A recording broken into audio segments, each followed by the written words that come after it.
Hi! Ako po si Kowi. And I'm Cheat. At kami nga pala ang... Team Tomboy. Ikaw, puro nakatombo yan. Dapat may tawag sa atin, tol. Ano? Dapat yung duo. Kasi kami nga po pala ang owner-founder ng Treehouse Real Estate and Ventures and Descos Production. ang maker And ng Tomboy Philippines. Tomboy Philippines. Arc of Beauty. Fluid. Hindi akin yan, tol. Sa kanya lang po yun. Ano yung fluid? Tinatatwa. Grabe ka. Dali na, maganda tayo. Mag-share tayo, dali. 12 bagay. 12 bagay na natutunan namin ngayong year 2025. Ang daming lesson sa atin ng 2025, tol. Huwag maging people pleaser. Number 1. Ay, nangunguna na agad. Siyempre. Walang listahan yan, ha? Listahan yan. Kasi, sino ba Hindi people ko alam. pleaser sa atin? Ako. For some Parang ako yun. O, sige, ikaw. Sige, tayong dalawa na lang para walang away. Sige. For some na? reason ako nung dati pa. Oh. Nung hindi pa ako ganun katutok sa negosyo, puro racket-racket lang. Oh. Sa mga ex ko. Oh. Hindi talaga Pag naiwasan ni may oo, pasok ang ex eh. Pag, Oh. pag ako nagiging jowa, nagre-resign. Ako din naman nag-resign. Hindi ba, may sa'yo? Oh. Kasi, Hindi ko alam kung bakit. Bakit tol, palagay mo? siguro Masyado naging komportable. komportable. You give this sense of security na kahit hindi na mag-work, aalalayan mo pa rin. Ganon. Yung siguro talaga ang ng mga strong independent woman eh. Wow! Woman. Tomboy. Ayun lang. So, hanggat hindi lang sa nung nakatutok naman ako sa negosyo, pati sa mga tao. Ano? Na-spoiled sa akin. Hindi ko alam. Sinasadya mo eh. Sinasadya ako. Oo. Hindi ko sinasadya. Yun ka lang talaga. Personality mo lang talaga. And it tends to be abused, no? Na-abuse lang. Oo. Yun talaga ako eh. Hindi ko alam. Mahilig ako magbigay ng gifts kahit small things. Number 2. Number 2. Ay, may pag-ano tayo. Sige. Translation. Number 2. Hindi, number 2 sa akin, talagang totoo yung trust your intuition. Trust your instinct. Trust your totoo intuition. yun. Ako hindi pa ako nagkamali sa ganyan pag may nararamdaman ako eh. Pero bakit mo pa rin tinuloy? Sa akin naman siguro, minsan nababaliwala yun kasi mas malaki yung love and trust ko sa mga tao. So normally, the intuition is there to warn us di ba? Mag-warning kung may something's off sa taong yun or wala. Pero more likely or not, sabi nga, pag nararamdaman mo na talaga siya, ay ito, ma-attest ko totoo, parang medyo late na. Parang yung unang pakiramdam, lang pero para sa akin pag ramdam na ramdam ko na siya, parang late na. Ako hindi. Una pa lang alam ko na. Malakas ang pakiramdam ko sa tao. Diba tinutuloy mo pa din? People pleaser nga eh. Yun na bali. Yun na nga. Number Yun 1. Sige, number 3. Dali, number 3. Importante pa rin talaga yung family. Hindi. Bakit? Well, ikaw din ang... Dali na. Ikaw lang din ang nagturo sa akin na... Hindi, kasi ngayon matropa ako, di ba? Lahat, puro tropa, naranasan. Tapos, ngayon lang ako nagbawi eh. 2023. After ko Oo, kasi di ba nagkasakit ako, syempre. Hindi naman, actually na pandemic eh. Andun ka na eh. Presence mo lang. Diba? Pero hindi ka nga kami okay nung panganay ko nun. So, yun, fault ko naman yun talaga. Inaamin ko naman, nagtampo sila talaga sa akin. So, bumawi naman at mukhang nakabawi-bawi naman. Ano sabi sa'yo? Nung isa? Ay. Ngayon. Di ba recent may sinabi sa'yo? Parang si Darwin, nung Pasko. Oo. Niyakap niya ako, sabi niya, ma, thank you Yun lang. Oh. Iiyak na yan. Iiyak na yan. Hindi. Hindi. Oh, number na. Number 4. Pag ano naman. Ganun. Number 4. Saan ba sa akin? Parang more on business kasi talaga ako tol eh. Wala naman akong family. Grabe po. Charot. Hindi, that's most likely my life na talaga eh. Every day, every waking up moment eh. Hindi talaga maitatama ng pagkakamali hindi maitatama ang pagkakamali ng isa pang pagkakamali. Tama yun. Andiyan naman na yan yung mga natutunan natin. Minsan lang talaga, no? Maganda lang talaga ang ini-experience muna. Matigas talaga ulo natin eh. Ayaw ng wisdom eh. Number 5. Ikaw na. Ikaw na. Ahihin mo kasi. Number 5. Oh. Matutong maghintay. Oh, delayed gratification ba yan, Tol? Hindi, kasi may mga bagay-bagay ako noon na talagang gusto ko, gagawin ko na. Right timing lagi. Yan ka eh, no? Pag gusto mo, dapat mangyari na ngayon. At alam nyo ba, lagi namin pinag-aawayan yan nung una. Kasi maano siya eh. Ako naman siguro, hindi lang talaga ako nagkaroon ng privilege, Tol, na bata pa na talagang pagka may gusto ko, hindi pwedeng masunod. Ganun naman. Pero ikaw, pag may gusto ka, Oo, lagi nasusunod. Disney princess ang putya. Hindi naman. Ano lang. Ewan ko, siguro ano lang din ang tatay ko yan dati. Na. Pangbawi. Sabagay, nasa business na kasi kayo dati pa eh, no? Bakit daw? Bakit daw nasabi mo ngayon yun? Yung right time. Dapat, may right timing. Hindi kasi hindi nag-a-align pag nagmamadali ka. Wow. Alam ba, hindi nag-align sa'yo nung nagmadali ka? Wala, hindi successful lahat eh. So ngayon, may successful na. Meron na. Ewan ko dahil nandiyan ka lang. Na. 6 na, no? 6. I learned to really work on a team. Iba talaga ang teamwork, group work. Hindi talaga natin kayang gawin yung mga bagay-bagay ng tayo lang. Tama yun. Ako, alam ko yan, lesson sa'yo yan, di ba? Kasi you tend to do all Lahat, things ako. na ikaw lahat. Kulang na nga lang sa Tomboy Philippines, ikaw ang maging performer, Tol. Eh. Kung alam Diyos ko, ang hirap sa watain. Yun. Number 7. 7. Manual eh, no? Manual. Sige, 7. Natutunan ko magtiwala sa kakayanan ng iba.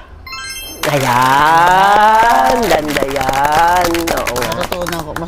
Natutunan kong magtiwala sa kakayanan ng iba. Bakit dati ba? Ano ba? Dahil gusto ko ma-perfect yung isang bagay, wala akong tiwala. Ako talaga gagawa. Oo. Diba? Ganun kasi ako eh. So, si Mikey, last the year naman, dumating na.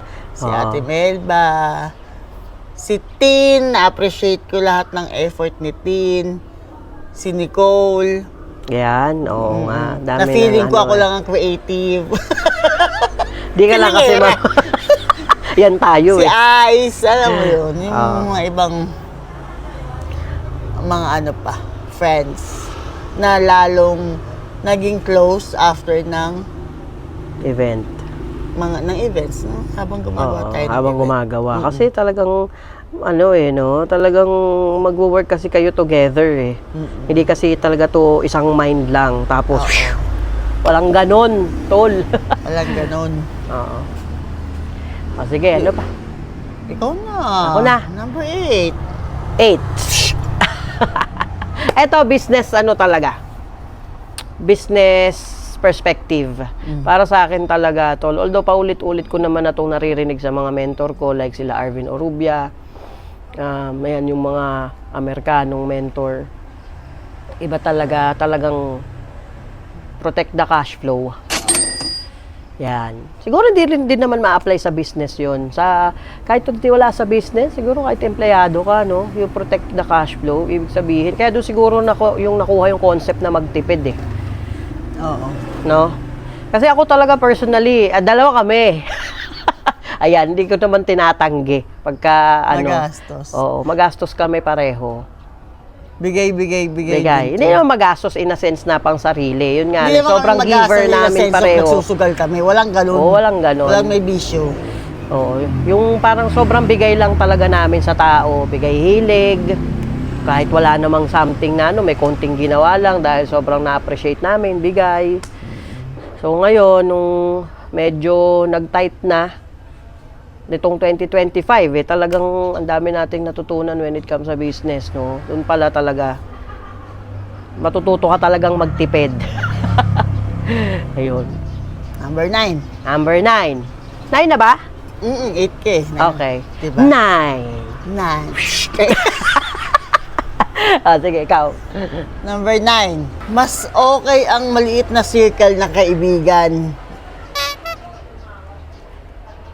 Oo. Ba't parang kinukumbinsi mo yung sarili mo, tol? Hindi. Marami kasi. Kasi ako ganyan na talaga ako ever since eh. Ako kasi, dahil nga people pleaser ako, feeling ko hanggat maaari, dapat mapagbigyan ko lahat. Pero may mga kaibigan kasi na hindi na siya healthy. Chismisan na lang ng chismisan. Na hindi naman nakakatulong sa ikabubuhay natin. May mga kaibigan kasi naman talaga na pang companionship lang. Companionship. Pero hindi siya sustainable eh. Kasi eventually, eto na nga. Papunta, 12 na ba? Char, hindi pa. Hindi kasi eventually, hindi mo pwedeng puro kwentuhan lang. Eventually, we need to work. Diba? Eventually, we need to, tawag doon, kumilos. Yan. And may mga kaibigan na pwede mo lang isama ng ganun lang, pero pag hindi ka niya... May mga kaibigan na hindi pwede sabihan ng problema. May mga kaibigan na pang saya lang. Pang di problema, na masaya lang. Doon lang, pag nagiinom man lang masaya, ganun. Oo. Ganun lang. So, Pero na-realize hindi mo naman rin yan. masama yun. Mas na-realize ko na konti ang circle mo, mas may value yung friendship. Yun. Sige. Ako na. Number 10. 10. Ako na. Ito talaga reinforcement na lang talaga yung sa akin. Tol, naririnig ko naman to pero matigas din ulo ko eh. Talagang set boundaries. Set boundaries. When you have to say no talaga. Kasi pag napagbigyan, Pag hindi na pagbigyan, magtatampo. hindi lang tampo eh. Ang sakit, dahil pinagbigyan mo, di ba, parang syempre tao lang din naman tayo. Ang sakit na makakarinig ka na ng hindi maganda, when in fact, alam mo na, yung pagbibigay, pinagbigyan mo ng pinagbigyan. Tapos ang ending, ganun din. So, hindi naman pagkatao namin to eh. So, di naman yun, sa end niya, ewan ko, bahala siya. Pero, sa atin, yun talaga, pag nag-set ka talaga kasi ng boundaries, parang, tawag dito, it reveals the true intention. Number na? Number 11. 11. 11. Tayo na transition yan. Game. Importante sa tao ang peace. Ano meron to? Sige, ano meron? Nagiging dramatic eh. Sige. Hindi, di ba? Pag nasa toxic na na sitwasyon, labas na. Mas importante yung sanity mo kaysa sa may mga pinaglalaban ka mga bagay-bagay. Hindi naman importante kung matalo ka sa mga pinaglalaban. Actually, oo. Diba? Isa pride. Isa pride din kasi natin eh, di ba? Di ba? May Yun pailaw. lang. Kailangan kasi meron kang peace, yung matutul kang mahimbing, hindi ka mapupuyat kung ano iniisip mo. Yun. Lalo na magkakaroon ka ng peace pag wala kang tinatapakang tao. Ay, taray. Parang may madudurog pag tinapakan natin to la. Durog na durog to, number 12 na. Number 12 na. Okay, number 12. Ako na to. Ako na to. Hindi, dalawa tayo dapat. Sige. Sabi ko kanina, always magtiwala sa mga talent ng iba. Oo. Yun naman naman natin. Oo. Pero wag masyadong tiwala. oo. Yung sobrang tiwala, Pagbibigay. hindi rin naman maganda. Ayun, ang talagang... So, yun ang number 12 namin. Oo. Huwag masyadong magtiwala sa mga taong may pinag-aralan man o wala. O wala. Yung iba, may pinag-aralan, nanakawang ka. Tangina na. Yung wala. Nanakawan ka pa rin. Nanakawa ka pa rin naman. Ayaw mo At ang namang- hindi, ang matindi, na-twist na nga. Ang ending, tayo na ngayon lang masama. Grabe Ako. yun. Tangina yun. Sisira. Consistent naman ang nga paninira, no? Ano lang naman yun eh. Ang ano doon may napatunayan lang talaga ako. Iba rin naman kasi yung ano eh. Pero medyo may pagka-narcissistic, psychotic talaga yung mga tao. Nag-ano-ano. Bakit gano'n? Nag-video tayo tungkol dyan, pero hindi pa rin natin na... Kasi ibang gender to. Hindi. Kasi pag nandyan na, di ba, nung nakarap, nag-uusapan natin na, di ba, although alam naman natin, pero pag nangyayari na, blinded ka pa rin eh. Parang Kasi, talagang they were hindi, there to put a lesson. Pinagbibigyan mo tong taong to eh. May tiwala ka eh. Oh, parang they were there to put a lesson. But then again, anong nangyari? Ayun, edi wasak. Aray. Ang dami na nakuha, kumukuha pa, mga ganun. Tapos, Diyos ko. Sabi ko nga kanina, importante ang peace. Yung nananahimik ka kung ano ginagawa. Wala daw ganun. Kasi minsan yung yung mind na mismo nila yung talagang magulo. So again, sa atin, lesson naman yun. Or maybe, who knows, baka tayo naman talaga yung ganun. O baka imagination lang to. Hindi naman talaga tayo matino, ganun. Tama. Baka tayo lang nga. Baka siya yung matino. Ay, sila pala. Dami yun eh. So ayun nga, ayan, na-share namin ang aming, madami pa no? Oo, tulad ng pag-appreciate sa mga bagay-bagay. Sige, dagdagan mo pa. Bonus. Matutong mag-appreciate sa mga maliliit na bagay. Ayun. Yes, gratitude talaga. Gratitude. Alam mo ba tol, nung kwento ko lang saglit, nung kalagitnaan talaga ng taon. Actually, hanggang ngayon, before mag-end ng year, I find myself reading. Nalilibang ako sa threads ngayon eh. Kasi sa threads is, babasahin mo lang. Not unlike Facebook kasi more on videos, di ba? Sa threads kasi parang babasahin mo and then you see people there. Parang, first time ko nakabili ng kama. First time ko nakabili ng ganitong kalaking TV. And, Hindi so, pa yayabang yan parang hindi ako para sa akin. Anong pagyayabang? Kasi I was once Hindi nga. there. Yung mga iba kasi, alam mo naman, yung mga iba kala, nagyayabang ka. Pero yung iba talaga mayabang. May mayabang talaga. Pero ako talaga makita mo lang yung iba na parang genuine naman yung pag-share nila. And it's a win for them. And Small wins, no? yes, small win yun. Pero parang ikaw na nagbabasa, na lalo kung nakaka-relate ka, parang I find myself clapping. Na parang nakiki-cheer din naman sa achievement nila na kahit maliit lang. Doon naman nagsisimula tol yung achievement from small bago lumaki. Nagsimula nga tayong payat eh. Ay, hindi pala ako nagsimula payat. Ikaw lang pala. Pero hindi talaga ako, sa 2026, ang New Year's resolution ko, Ano? hindi na ako magtitimpi. Bibigwasan ko na. Bibigwas ka na. Ush. Hindi. Ako sa 2026, mas magiging kalmado pa. Hindi naman, nonchalant. Pero mas magiging Ako, try ko kalmado lang, lang. Kasi pero- mas may clarity pag kalmado ka. Mas nakikita Totoo mo naman yung yun. bigger picture. Pero, ewan ko lang. Try ko. Hindi talaga. High blood talaga ako sa mga bagay-bagay. Lalo na ang pag-alam kong nananarantado na. Big no-no talaga yun. Oo, yun nga. Kaya lang, Ayun. siyempre, Yun lang naman, dagdag lang naman yun. Learn to appreciate. Huwag mag-i-spoil ng mga bata. Tulad sa Tomboy Philippines.